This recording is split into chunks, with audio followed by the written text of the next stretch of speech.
जय महामृत्युंजय। हिंदू धर्म से जुड़े हर ऑनलाइन पोस्ट के कमेंट्स सेक्शन में खुद को दलित बुद्धिस्ट कहने वाले कुछ लोग अवश्य मिलेंगे जो हिंदू धर्म को गाली दे रहे होते हैं।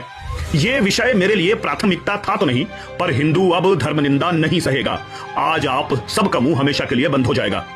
बौद्ध धर्म में भगवान बुद्ध के पिछले जन्मों के बारे में जातक कथाओं में लिखा गया है। सुत्त पिटक के दशरथ जातक में बुद्ध कहते हैं कि मैं ही पिछले जन्म में राम था और मेरे पिता शुद्धोधन ही दशरथ थे।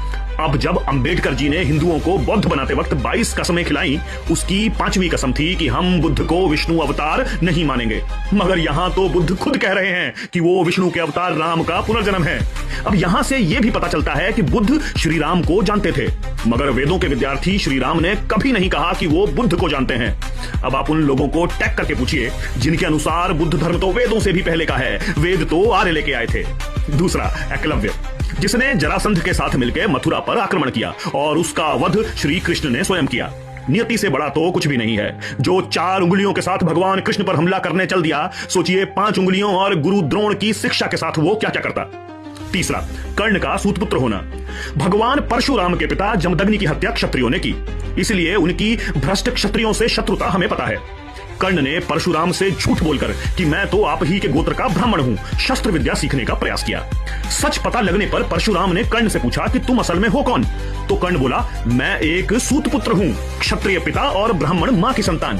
तो महाभारत में कर्ण ने स्वयं को खुद ही सूतपुत्र कहा है, तो वो गाली कैसे हो गई भाई? चौथा, श्री राम ने शंभूक नाम के एक शूद्र को मारा वेद पढ़ने के लिए।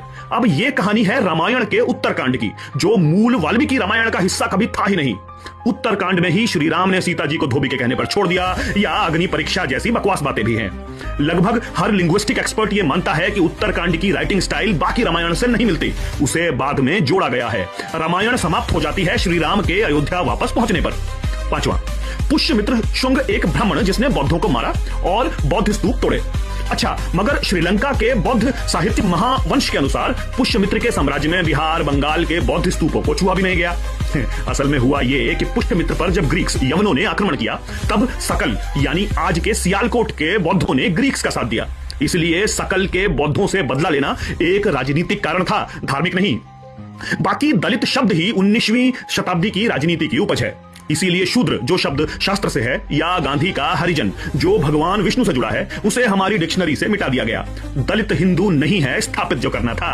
पाकिस्तान इसलिए नहीं बना कि उनको मुसलमान होने पर गर्व था, इसलिए बना कि उन्हें साबित करना था कि वो हिंदू नहीं है, वो अलग लोग हैं। आपको झूठ इसलिए नहीं बताया गया कि वो आपके हितैषी हैं, उन्हें बस सनातन को खोखला करना है।